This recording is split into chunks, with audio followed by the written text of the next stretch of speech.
Abbey, oops, thank you. In Northanger Abbey, Catherine Morland and John Thorpe discuss a trip to Blaise Castle. Blaise Castle, cried Catherine. What is that? The finest place in England, worth going 50 miles at any time to see. What, is it really a castle? An old castle? The oldest in the kingdom. But is it like what one reads of? Exactly, the very same. But now really, are there towers and long galleries? By dozens. Thorpe, of course, is thoroughly incorrect in his assessment of the building. The castle had been commissioned in 1766 as a folly in the Gothic revival style. It is quite small and has not dozens of towers, but only 3 turrets and not even one long gallery. Although medieval castles generally do feature towers, Catherine is mistaken in her expectation that an old castle's rooms should include long galleries. Her assumptions about the features of castles come not from a study of architectural treatises or the buildings themselves, but from her reading of Gothic novels. So too does her expectation that portraits should resemble family members because a face once taken was taken for generations. The common motifs of ancient galleries and family portraits that hang in them are included in many of the Gothic novels that Jane Austen knew, and she used them not only in her Gothic parody Northanger Abbey, but throughout her oeuvre. This presentation will explore how and why family portraits were amassed and displayed in English country homes, the ways in which they were utilized by Gothic novelists, and how Austen employed the motif. Portraiture began to dominate the arts of painting and sculpture in England during the Renaissance. With religious art on the decline after the Reformation, Tudor monarchs filled the void with opulent commissions. Portraits of royals and nobles, draped in jewels and finery, set against lavish interiors, became visual proof of their power, wealth, and pedigree. Other wealthy Elizabethans, like landed gentry and merchants, commissioned portraits to declare their high status in society. Miniature portraits were kept in cabinets within a private space or worn on the body in jewelry. Framed portraits were arranged in the interiors of country homes to decorate the walls and mantelpieces of private and public spaces. They were most often hung en masse in an architectural space that developed as portraiture began to flourish, the Long Gallery. English country houses are the architectural heirs to the medieval monasteries and abbeys dissolved by Henry VIII, and the Long Gallery pays homage to an ecclesiastical past. A gallery is a covered walkway or corridor. Like the cloisters of religious buildings, it was a place for exercise in inclement weather. Rosalys Coop posits that, quote, a particular fondness for exercise on the part of the English might account for the extraordinary length of some of their galleries, embodied in the very name Long Gallery, end quote. Gervase Jackson Stops remarks that it is rare to see pictures listed in any other rooms. In the 16th century, a long gallery became an essential and concluding element in the sequence of staterooms in an important house, which also consisted of a great chamber, a withdrawing chamber, and a bedchamber. And you see that here. Let's see, can you see my cursor now? So you see the long gallery here with great chambers, and there's also bedrooms.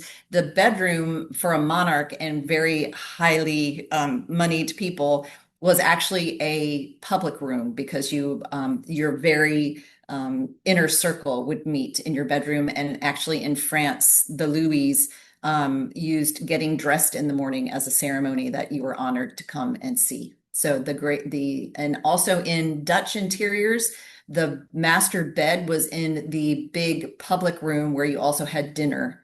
So if anybody has seen Girl with a Pearl Earring with Colin Firth, his big, huge 4-poster bed is in the same room that they are having dinner. So the concept of a bedroom being a private place is a little different than as it is now. So back to the Long Gallery. The Long Gallery's original function did not require any specific furniture, but lots of wall space and natural light from the windows in one or more walls soon led to the practice of decorating the room with likenesses of ancestors, living relatives, and friends. The full-length portrait format was likely introduced to England by the Tudor court painter William Scrots, and its proportions were perfectly suited for the great height of long galleries. Elizabethans and Jacobeans also commissioned a series of uniform-sized, mostly posthumous or imaginary portraits of medieval kings and distant family ancestors. These portraits weren't just about fashion. They signaled powerful connections, long-standing family prestige, and a deep pride in tradition. The scholar Fred J. Maroon remarks, quote, as he strolled through his gallery, an Elizabethan magnate could look upon the faces of his ancestors, living relatives and friends, the kings and queens of England, and other noted people of his day, contemplating their virtues and sentiments, end quote. Long galleries continued to be built or updated with new portraits from each of the successive eras, including the Restoration. The Long Gallery at Althorp House, which dates from 1688, is 115 feet long by 21 feet wide and boasts paintings by Sir Peter Lely of King Charles II's 10 mistresses that have become known as the Windsor Beauty. Now, when I wrote this originally, we did not yet have a Charles III, which we do now, and he only had one mistress, and now she's got a queen's portrait, so he wouldn't have a long gallery like this. Originally built in the 1500s, the Long Gallery at Sion House in London was updated by the Georgian architect and decorator Robert Adam. Portraits of the Percy family lineage run the length of the room, with portraits of dukes and duchesses on one side and the earls of Northumberland on the other. Modern family photographs now sit on tables designed by Adam. And there's a fashion blog that I watch that whenever they show a good picture of the royal family, they're like, Elizabeth needs to put that on her piano, on the back of her piano. That's a good That's a good photograph, good family photograph. So people, if you go into country homes today, there are still many family portraits, and a lot of them are actually photographs. And we do that in the Southeast too. I don't know if you guys do that in the Midwest, but people instead of hanging them on the walls, they're on tables and on your piano back and things like that. Eventually, homeowners began to commission rooms that were purpose-built to display artwork, a gallery as we now use the term. In the 18th century, the second Earl of Egremont built this gallery extension at Petworth to house his fine collection of classical sculpture, including Roman portraiture. His son, the third Earl, enlarged the gallery and collected 19th century art. Another purpose-built gallery was included in Horace Walpole's famous architectural project, Strawberry Hill. In 1747, Walpole acquired a modest house on the banks of the Thames near London, gave it a name, and transformed it into a Gothic-style summer villa. Now, for those who are in our Northanger Abbey book club, last week we talked about Richmond. I could have a little villa in Richmond. Twickenham, where this one is the same kind of thing. It was a suburb where people had, cute little cottages, little villas to get away from the city life in. So Walpole's goal was to create an ancestral type castle. The massive collection that filled the house included heralded stained glass and family portraits.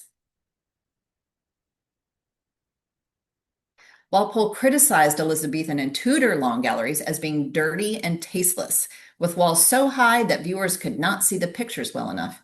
He aimed to avoid these defects. Using the basic form of those older long galleries, as well as medieval ecclesiastical architecture, Walpole created his purpose-built gallery as a grand and spacious room, and some might say over-decorated, in which to entertain and display his finest and largest paintings. Full-length Jacobean and Baroque portraits dominated the walls. On the top of the windowed wall, smaller images of 17th century artists and poets hung with portraits of Walpole's friends and family. One of the Jacobean portraits was of Henry Carey, Lord Falkland, which Walpole purchased or commissioned after an original that had belonged to the Falkland family. Portraits were collected for their subject matter rather than the quality of their execution, so it would not have mattered to Walpole as a connoisseur that his portrait of Carey was a copy. In his portrait, the original of which was painted in about 1603, Carey is beautifully clad, all in white. The figure looks out at the viewer and seems to be in motion. His left foot comes close to the threshold of the frame, and his empty glove is falling out of his hand. Just as long galleries had inspired Walpole's architectural gem of the gallery at Strawberry Hill, the sense of animation in Carey's portrait stimulated Walpole's important contribution to literature, The Castle of Otranto.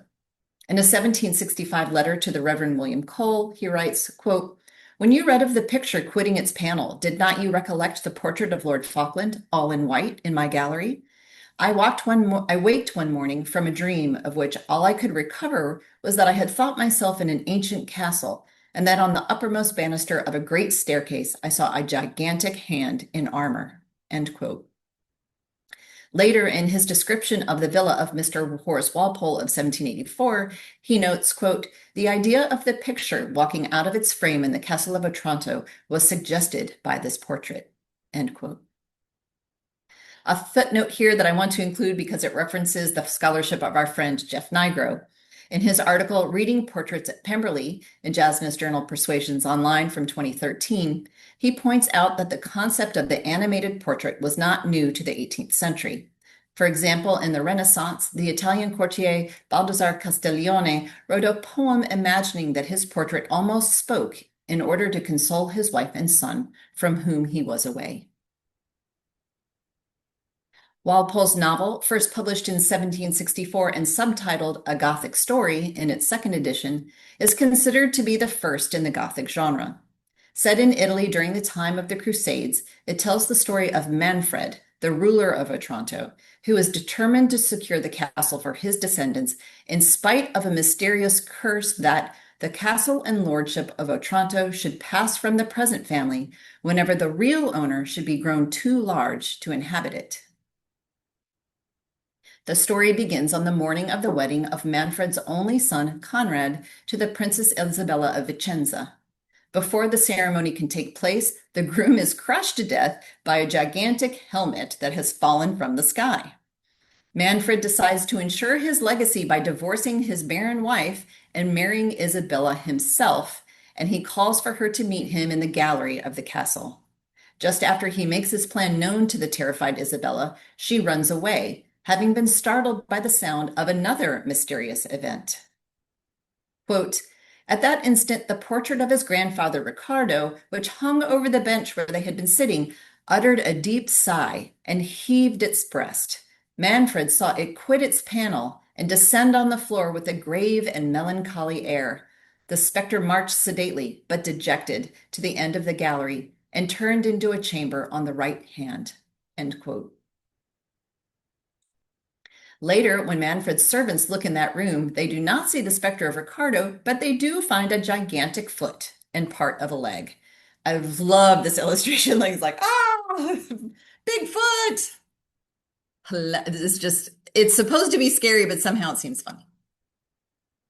These, along with the helmet that crushed Conrad and a huge saber and hand that are seen later in the story, are all magnified elements of a statue of Alfonso the Good, the rightful owner of the castle, who had been poisoned by Ricardo. The portrait of Ricardo the usurper does not belong in the gallery, just as Manfred is not the rightful owner of Otranto, and the enlarged statue of Alfonso shows that the real owner has grown too large to inhabit the castle, so the prophecy is realized. The novel includes another portrait of Alfonso, which fascinates Manfred's daughter, Matilda. The servant Bianca describes the perfect suitor for her, quote, "A lovely young prince with large black eyes, a smooth white forehead, and manly curling locks like jet. In short, madam, a young hero resembling the picture of the good Alfonso in the gallery, which you sit at and gaze for hours together." Later, when she sees the peasant Theodore, who is actually the descendant of Alfonso and the rightful heir to Otranto, Matilda says, quote, "Heavens, do I dream? Or is not that the youth the exact resemblance of Alfonso's picture in the gallery?" End quote. Matilda promptly falls in love with him. Theodore, as a living double, is a sort of animation of the portrait of his ancestor. At the end of the novel, a vision of Alfonso appears and pronounces that Theodore is his true heir. The extended onslaught by patriarchal portraits causes Manfred to relinquish his claims, and Theodore marries Isabella. Ancestral and animated portraits, integral to the plot of the Castle of Otranto, are found in many ensuing Gothic novels. As the scholar Theodore Zelaski very cleverly says, quote, "Let us follow the portrait of Manfred's grandfather as it vanishes behind the heavy door. For although it disappears from the Castle of Otranto, never to reappear there, it stalks directly into the literature of the 19th century, where in a variety of guises the haunted portrait plays a significant role. End quote. During the first wave of Gothic fiction, from 1764 to about 1820, English literature abounds with the motif of the haunted or walking portrait. Camilla Elliott has found that portraits are more prevalent in Gothic novels than, and here's a list kind of like the one that we looked at when we were beginning Northanger. So this is other things that are found in Gothic novels, but many more portraits are found than these. Quote, monasteries, convents, secret passageways, orphans, ghosts, libertines, banditti, seduction, rape, shipwrecks, dreams, cross-dressing, letters, and the discovery of lost relatives. So that is quite a list, but portraits are more prevalent than any of those.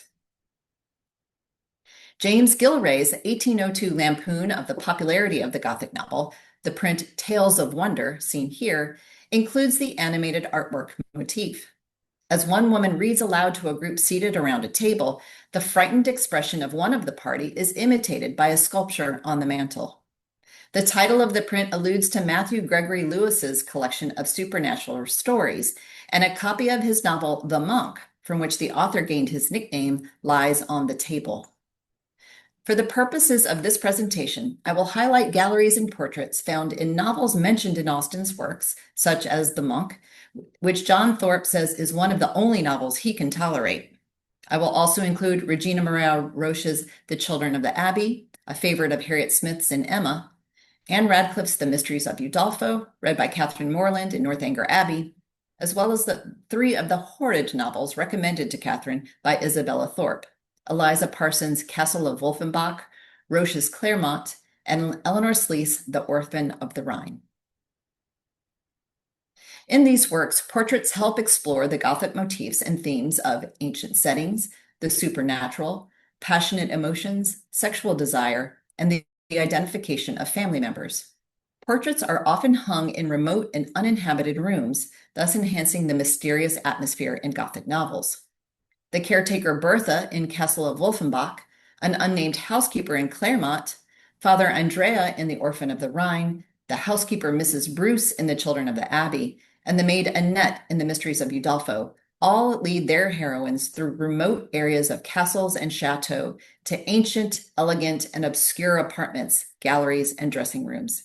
These are hung with portraits, often dusty and decaying, of family, friends, and other interesting people, such as a portrait of a young warrior described in The Orphan of the Rhine. Quote, she then proceeded through a gallery to a suite of rooms that communicated with the eastern turret, the last of which opened into the oriel.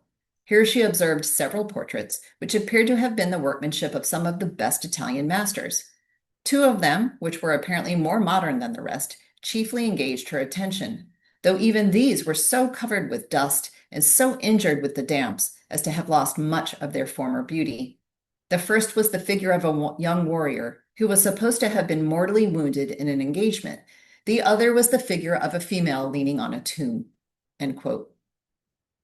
Walpole and many other Gothic novelists set their stories in the Middle Ages, but galleries were not a part of original architectural designs of castles, and panel portraits had not been developed at that time.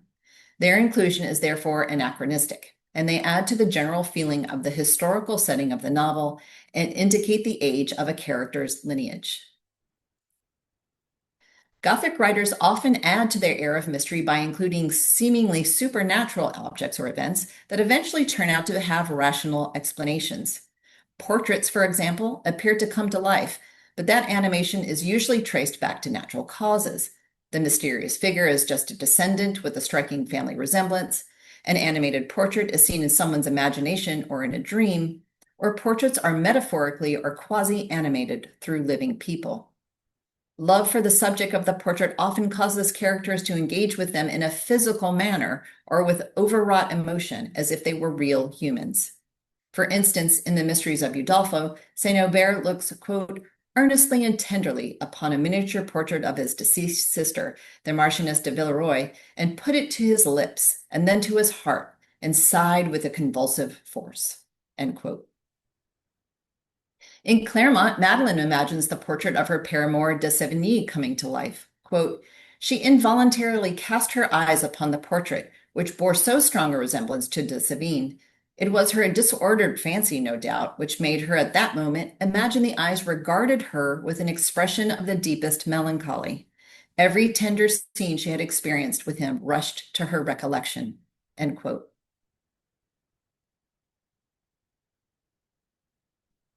Matthew Gregory Lewis provides an extended treatment of these themes in The Monk. The title character is obsessed with the painting of the Virgin, on which he focuses his lustful gaze. The canvas comes to life in his dreams, and, quote, the eyes of the figure seemed to beam on him with inexpressible sweetness. He pressed his lips to hers and found them warm. The animated form started from the canvas, embraced him affectionately, and his senses were unable to support delight so exquisite, end quote. Y'all, this is some pretty racy stuff for the time, which is why they are like, ugh, looking like this when they're reading his work. The monk is later surprised when his male novice reveals that she is a woman named Matilda. As she uncovers her face, the monk realizes that she looks just like a picture of the Virgin that Matilda had commissioned. The image is therefore quasi-animated. Not only do portraits inspire sexual desire or overwrought emotions about family members, they can also speak to familial legitimacy and value. Their removal from galleries can identify a sitter as being unworthy of family connections, as when the portrait of Ricardo leaves the gallery in Otranto. Mrs. Bruce in The Children of the Abbey tells Amanda that a picture of her mother had hung in the long gallery, but after her unfortunate marriage, it was taken down. In The Mysteries of Udolpho, a portrait of Signora Laurentini, who had been banished to a convent after she had played a part in the death of the Marchioness de Villeroy, languished covered in dust and cobwebs in an obscure chamber in the servants' quarters of the castle. As with Theodore and the portrait of Alfonso in the Castle of Otranto, family ties can be identified by resemblance between descendant and portrait subject. The Mystery of Udolpho's Dorothée exclaims at the resemblance of Emily St. Aubert to the Marchioness as the heroine stands beside her aunt's portrait. Quote, pray, mademoiselle, stand beside the picture, that I may look at you together, said Dorothée, who, when the request was complied with, exclaimed again at the resemblance. End quote. In The Orphan of the Rhine, Laurette is given a miniature of her mother, and she notices a similarity between that portrait subject and the sitter in a larger one that hangs in the castle. Quote, the long galleries in the castle were ornamented with the portraits of her family. The painting in the oriel so strikingly resembled the miniature that she wore in her bosom. End quote.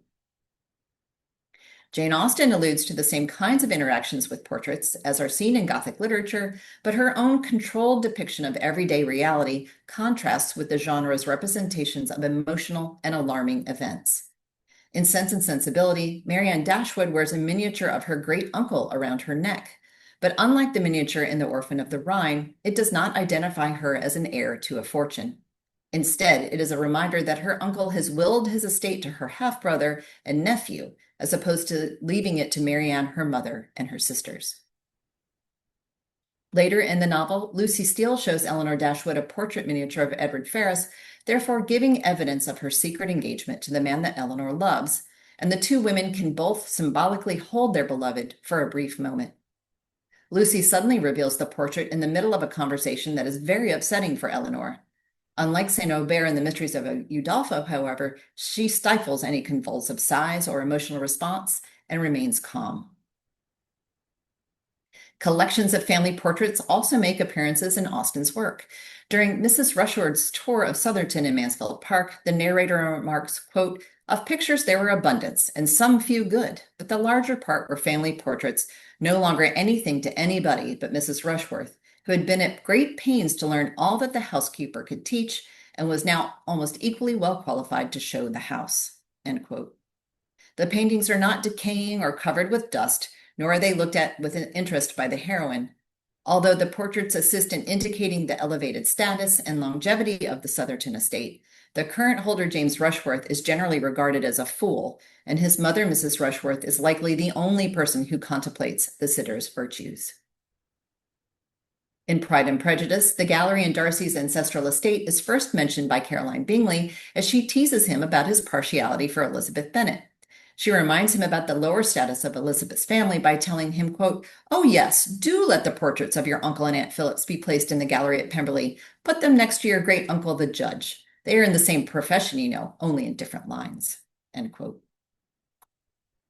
The fact that the miniature of Wickham is still being displayed with the elder Mr. Darcy in the elder Mr. Darcy's favorite room, along with those of Darcy and Georgiana, whom Wickham has tried to despoil, suggests Darcy's enduring respect for his father's wishes. Instead of the portraits of the disgraced being removed from display, as in Claremont, they are retained at Pemberley. Elizabeth's tour is led by the housekeeper, Mrs. Reynolds, who follows in the footsteps of Dorothée, Bertha, Mrs. Bruce, and Annette in the Gothic novels we have discussed. The visit includes a stop in the gallery, where Elizabeth sees a full-length portrait of Darcy that she animates. Quote, "At last it arrested her, and she beheld a striking resemblance of Mr. Darcy, with such a smile over the face as she remembered to have sometimes seen when he looked at her. She stood several minutes before the picture in earnest contemplation, and returned to it again before they quitted the gallery. There was certainly at this moment, in Elizabeth's mind, a more gentle sensation towards the original than she had ever felt in the height of their acquaintance. And as she stood before the canvas on which he was represented, and fixed his eyes upon herself, she thought of his regard with a deeper sentiment of gratitude than it had ever raised before. She remembered its warmth and softened its impropriety of expression." End quote. Just as with Madeline in the portrait that reminds her of de Sévigné in Claremont, Elizabeth stares at Darcy's portrait, imagines his expressive eyes regarding her, and remembers past interactions. Shortly afterwards, when the tour of the house's interior has concluded, the group walks outside, and the man himself appears, having just arrived at Pemberley. Quote, "The owner of it himself suddenly came forward from the road. They were within 20 yards of each other, and so abrupt was his appearance that it was impossible to avoid his sight. Their eyes instantly met, and the cheeks of both were overspread with the deepest blush." End quote. The portrait of Darcy is therefore metaphorically animated, and although Elizabeth may not experience as intense a lust as does Lewis's monk, her regard for him is made clear, and she better understands her own mind. She is as much in love with the portrait sitter as the Castle of Otranto's Matilda is with Theodore, but Elizabeth is not influenced merely by his handsome appearance. She has taken to heart Mrs. Reynolds' praise of Darcy and has realized his worth to his family and household. Although the result of this quasi-animation in Pride and Prejudice is close to that of Gothic novels, such an instance is not as fulfilling in Mansfield Park. While the troubled Fanny looks at a silhouette portrait of her beloved cousin to see if by looking at Edmund's profile she could catch any of his counsel, the real Edmund comes to tell her that he has decided to act in the play being staged in their home.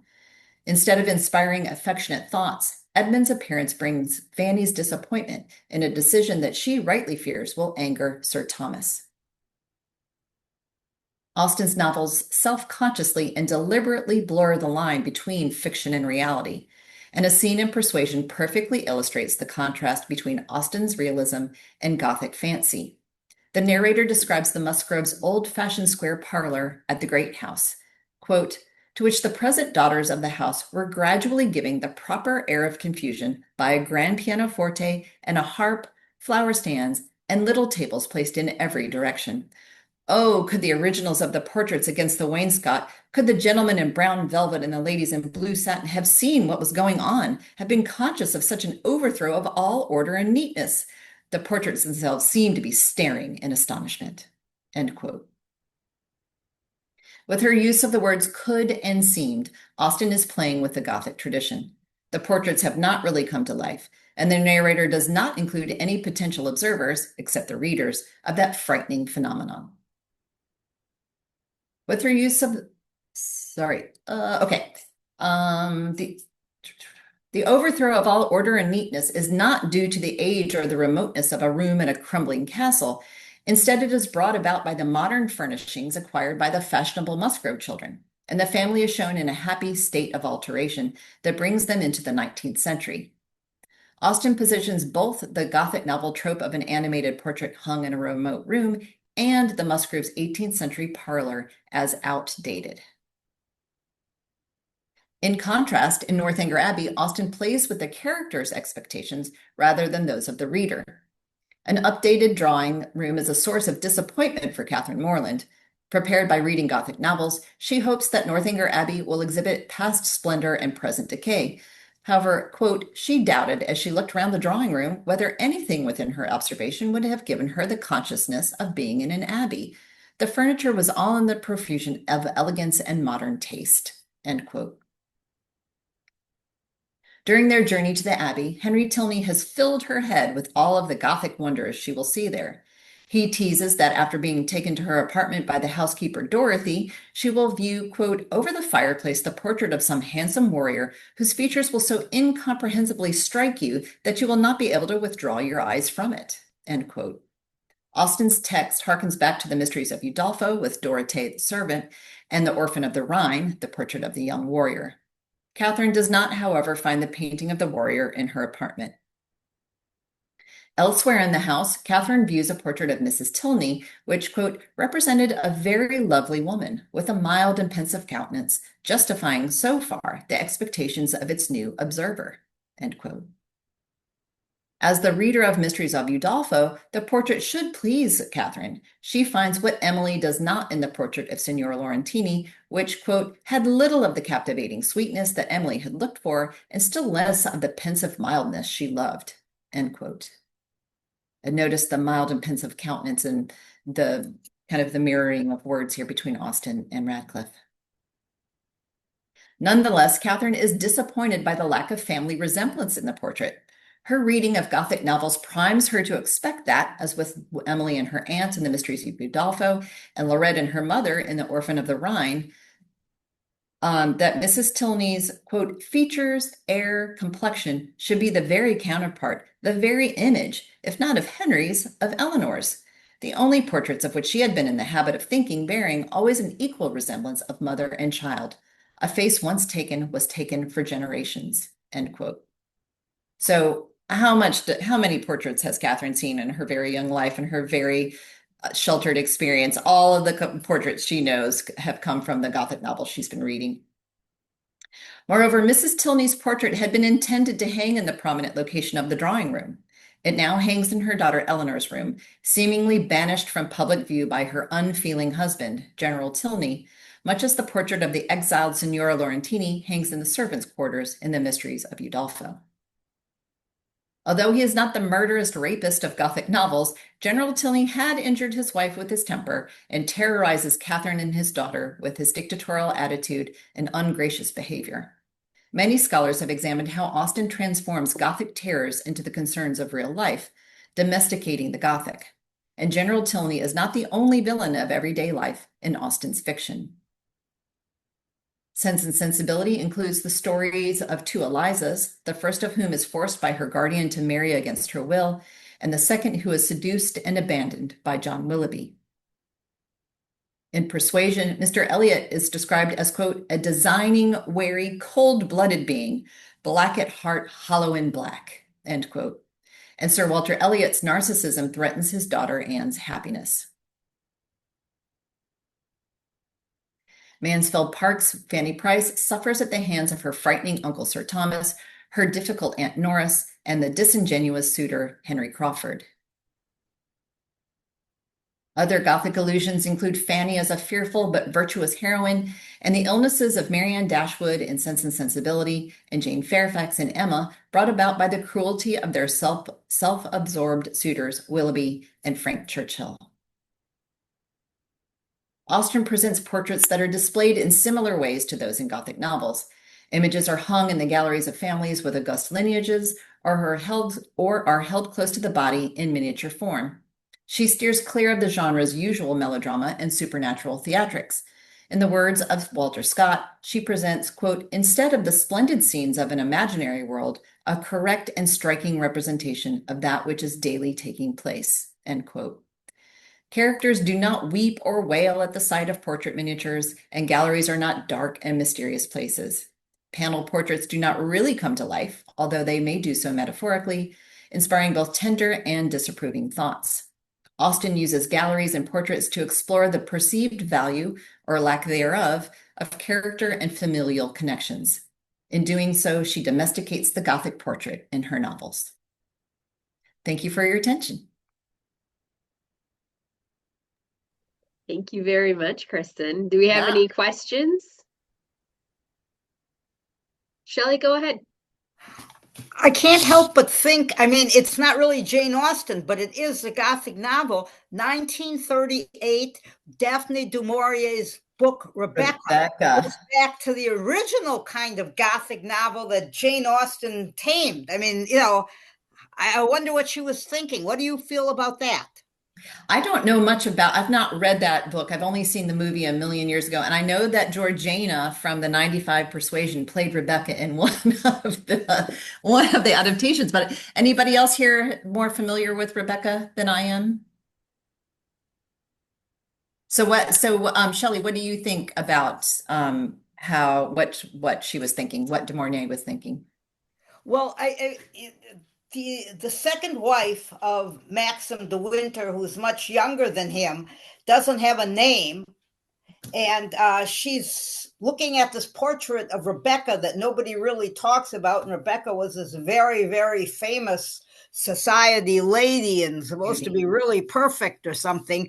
And Uh-huh. it all unfolds that she wasn't. And at some point, the new Mrs. De Winter, for a costume ball, dresses up in the same outfit that Rebecca did, which is supposed to be like the first Mrs. De Winter, an ancestor of the De Winters, way, way back Ah, in the costume ball. And okay. then you later on, it all gets undone as basically what an evil person Rebecca was and how she's killed by her husband.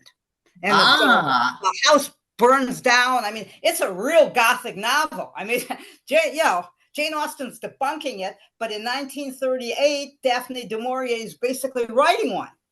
So it sounds like a combination of Radcliffe and then like a Jane Eyre kind of situation. It is considered a retelling of Jane Eyre, really. Okay. And Okay. it is very gothic. There's the menacing housekeeper, and she's Got to not have a that, housekeeper. yeah, she's not the mad woman in the attic, but Rebecca herself serves as the mad woman in the attic Right. because of the shadow she She casts so over cast. her husband in the house. And Yeah, so it's and wonderful. the new wife is so inconsequential that we never even learn her first name. That's right. Wow. Okay, now I've got to read that and then It's watch that. really fun, and Yeah. it's better than Jane Eyre, in my opinion. Oh, Ooh, okay. those are strong Bold words. words. All right, I'm gonna read it now. But you're in safe hands here because this is an Yeah. Austen room, not a Bronte room. So Yeah. Any other questions or comments? we did have a comment in the chat Mhm. about James Gilroy being the predecessor for modern time cartoonists through his though his illustrations were far more consuming. Yes, and they're really kind of, I mean, Gilray and the other cartoonist of the time got really super racy. My favoriteest one that actually Amanda Vickery showed at her lecture in Louisville is Prinny and one of his George the Fourth and one of his mistresses, but all you can see is their feet, their shoes, and her shoes are on top and his shoes are underneath, and that's all you see in his portrait of them. Like, and the room in Louisville when she showed it, everybody was like, "Oh my goodness, I can't believe it gets that racy."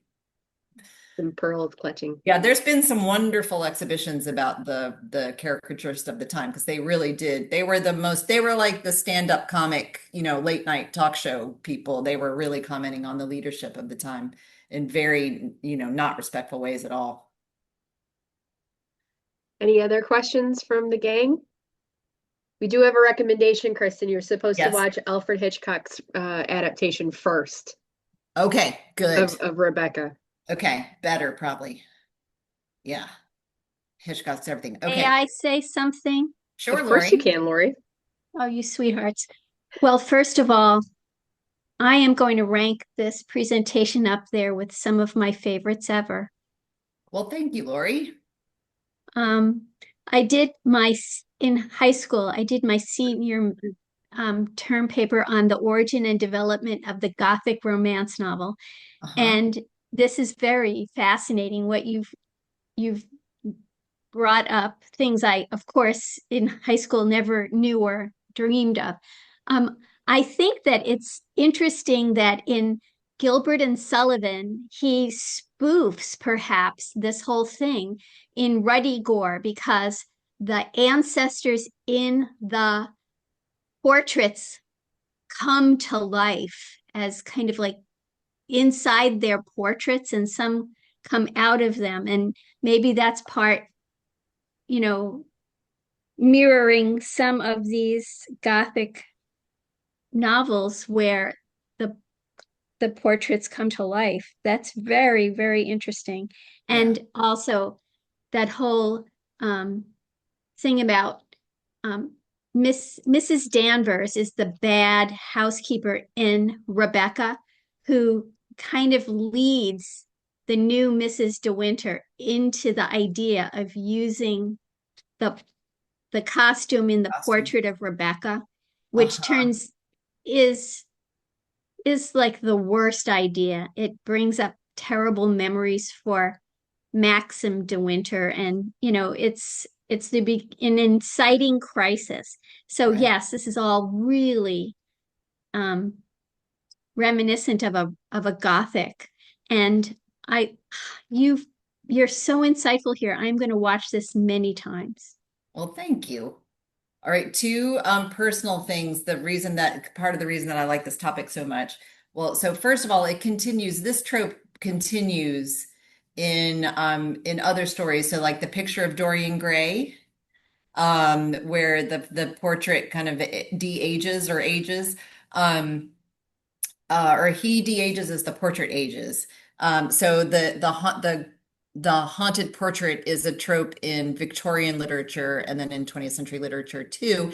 And the tradition continues today. If you've been to any of the Disney's Magic Kingdoms, you might have seen the portrait corridor, which is an eerie hallway found in the haunted mansion in the Phantom Manor that houses a series of changing portraits. So you see that on the right. When I was little and went to the one in Florida, the haunted mansion had a portrait over the fireplace that eyes moved and followed you, because there's that saying that you think that the eyes are following you, kind of like how the moon follows you because you're always looking at it from an angle that that's fixed, but as you move it stays fixed. So I was absolutely fascinated with that portrait, whose eyes moved when I was 5 in Disney World. So this has come to fruition much later in my life when I started reading about this. Sharon, do you have a question or a comment? I just have a comment, and it's probably something that most people here already know, but maybe not everyone. That portrait of Dorian Gray that you see in the movie shot is at the Art Institute. Is it really? It is. So you can go visit it when you're in the Art Institute. And in fact, I took a friend to see the new exhibit at the Art Institute, and one of the things that we saw was that. And Where was it? Where is it? I said, so if you go up to where they have the current exhibit, which right now is the Kaibot. So it's always their exhibit space. Yeah. Right next to that is the American paintings. And so you just go into that room and you'll find it. It's on a right-hand wall. You can't miss it. I mean, it's such a striking painting. But we have a friend, she's from Montreal, and we have a friend who's obsessed with the portrait of Dorian Gray. So she took a picture of it to take back to him. That's great. Oh, you remind me that I'm missing the Calubo show. When does it up through? I think the end of the month. Oh, I'm not gonna get up there. Okay. Darn. Was it great? Did you love it? Yeah, I've seen it twice now. I went with a friend who also lives in Chicago, and then we went again when I had my Montreal visitors, and everybody loved it. It's absolutely amazing, the paintings and the variety of things he does. You think that he moves from like more standard stuff to more impressionistic stuff, but he's painting all of that stuff at the same time. Oh, wonderful. Really, If you live there and you haven't seen it, you must get there. It's a treat. You and Paris are the only two places that get it. Any other questions or comments, or did I miss any? Oh, now I can see the chat. Go ahead, Shelley. I'm wondering, when you said that in these great houses, they started having portraits of ancestors that they didn't even know what they look like from, 100 or so years back. Okay, if Yeah. you go to England to one of these houses, at what period should you look at suspicion with the portraits of the family, thinking, wait a minute, that's not what they look like? Give me like 100, a date around The 15 first earlier. No, like the first quarter of the 18th century, last quarter of like during after the post Restoration up until the beginning of the Georgians is when they started making posthumous portraits of people. But and generally they are they're kind of like they've done a set of them. So they'll be like their ancestors and some religious figures. Let me go back to show you. And so they're kind of like they look like they're done in a set. So they're all the same size. Do, do, do. Okay. You see how those are all kind of done in the same size. See this with the key down below. So that's and there's all these guys in one. Um that's the kind of thing you want to look for. Would the ancestors in the Musgrove house in Persuasion, would they have been real pictures that were taken of real people, or would that somehow have been people that they don't know what they really look like? I think those were probably real ancestor. They're probably 50 to 75 years before because they are an old family front and that's an older house. It's a cedar, it's kind of like a cedar parlor that they talk about. And so that is that's a Baroque installation. So that's, late 1600s, early 1700s, their house is from. So they've been landed for a while and they probably do have real ancestors. I did a whole other paper on the Musgroves and that parlor. So it goes, and actually that was part of this original paper. And when I gave it to a Georgia group, they're like, somebody said, you got to split those two things into two papers. That's like, you can go down that rabbit hole for a whole other paper. So that one is actually on, if you put my name into the JASNA search engine on jasna.org, you'll see my papers. And that one is actually online with a bunch of illustrations, the Musgrove one. So you can read all about it. What and the significance of satin and velvet and that whole thing. That's like serious rabbit hole territory. Leave it to Jasna people to take one paragraph and turn it into a whole paper. Nobody does it like we do. Any other questions for Kristen? Okay. Thank you so much, Kristen. This is really lovely. Thank you. Appreciate all the time you took to prepare this for us today. My pleasure. I'll just remind everybody at the end, now that we're closing up, don't forget the birthday tea in Chicago is December 6th, the first Saturday of December as always.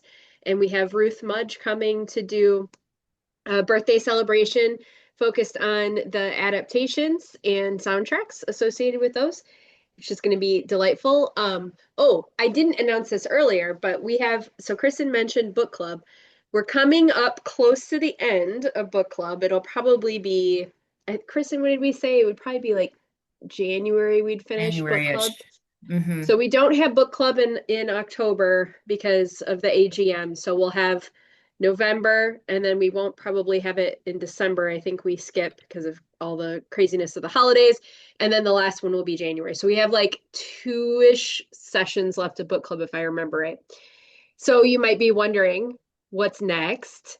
Next, Kristen and I have agreed we will be doing Persuasion. So we're going to do that in celebration of the next AGM. So next year in Tucson, the AGM will be focused on the Bath novels. So we've got Northanger Abbey in the box. Next is going to be Persuasion. So if you have interest in doing the deep dive walk with us that we do, we are more than happy to let you join us, and it'll be a fun time. This is Kristen's favorite Austen novel, so she will gush and gush and gush, and she will do her best to convince me that I should move it up my list because it is not my favorite. So we will see. Now, when I say that, I want to clarify. It is the 6th best book in the entire world. So it is up there. I love Persuasion. It's just not my number one. So I don't want anyone to think that I'm bad-mouthing Persuasion. It's brilliant, masterclass, perfection on all levels. But that'll be the entertainment that you guys can enjoy and look forward to as the time comes. And also, it's going to prepare us for next year's AGM, which is on both Bath novels. So we'll have done them both before we get there. We'll be all prepared.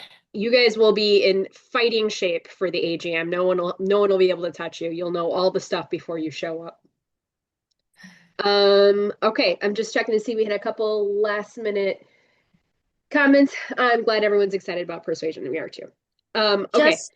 May I just say, on thanks to the Jasna, thanks to your Facebook post, I went to see the Persuasion play that is in Lisle. It is tonight and tomorrow night. It was, I thought, very good, and I'm going again tonight. Oh, thank you for reminding us of that, Lori.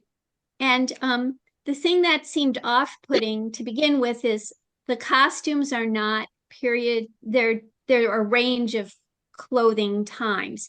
But I had a very long conversation with the director who wrote it, the writer-director, and she had good reasons for doing what she did. Everything, she's a JASNA member. Everything she did was respectful and well thought out. And if you can go, the tickets are only $15, and it was rather wonderful. You pay cash to get in, and I'm very glad to go again. Great. There should be, and like Lori mentioned, that was in one of our Facebook posts. So if you want more information, you can search that up on Facebook. And I think, 2:00 on the dot. Ladies, we did it. Gentlemen, thank you for joining us. It's going to be great. Looking forward to December and the rest of the year. And if you're in wherever we're going, Baltimore for the AGM, high five in the hallways. It'll be great. I'll see you guys there.